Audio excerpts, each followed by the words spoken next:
Vaksin tahap 2 fokus bagi lansia dalam Kota Ambon. Dinas Kesehatan Kota Ambon selama 3 hari melakukan vaksin tahap 2 yang disuntikan kepada warga lanjut usia di 14 posko tersebar pada kecamatan hingga kelurahan dalam wilayah Kota Ambon. Kepala Dinas Kesehatan Kota Ambon Wendy Pelupesi saat memberikan penjelasan kepada sejumlah wartawan di Balai Kota Ambon mengatakan, Dinas Kesehatan mulai melaksanakan penyuntikan vaksinasi yang dikhususkan pada lansia 60 tahun ke atas pada Kecamatan Sirimau, Kota Ambon mulai dari hari Rabu, Kamis hingga Jumat. Kata Pelupesi, jumlah warga lansia yang terdaftar di Kota Ambon lebih kurang 22.000 jiwa dari total penduduk sekitar 400.000 jiwa. Dari jumlah tersebut tidak semua dapat menerima suntikan vaksin karena berbagai alasan, terutama kesehatan. Sesuai skema awal, seharusnya vaksinasi dilakukan kepada seluruh aparatur pemerintah yang bertugas melakukan pelayanan publik. Namun terjadi perubahan kebijakan, yakni penyuntikan vaksin diberikan kepada lansia dikarenakan lansia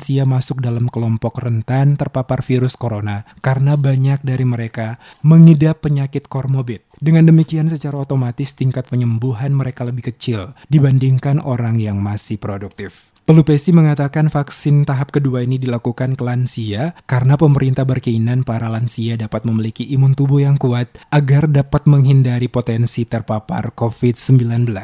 Nantinya kegiatan vaksinasi yang sama dilanjutkan pada hari Senin 8 Maret pada Kecamatan Nusaniwe selama 2 hari, Kecamatan Teluk Ambon Baguala selama 2 hari, Kecamatan Lei Timur Selatan selama 2 hari, dan dilanjutkan vaksinasi kepada para guru. Kenapa sampai lansia duluan? Setelah tenaga medis. Lansia ini mereka masuk di dalam kelompok rentan. Kelompok rentan artinya mudah untuk tertular. Dan ketika mereka tertular, itu sebagian besar lansia pasti komorbid. Penyakit penyerta itu pasti banyak. Otomatis tingkat penyembuhannya itu juga lebih kecil dibandingkan dengan orang-orang yang masih produktif gitu. Kemudian ketika lansia itu dirawat, dia pasti membutuhkan perawatan lebih lama dan di rumah sakit yang lebih lama. Oleh karena itu, pemerintah berkeinginan lansia ini didahulukan sehingga mereka bisa pertahanan tubuhnya itu bisa lebih baik, mengecilkan potensi-potensi yang tadi seperti itu. Setelah itu kita masuk ke pendidikan.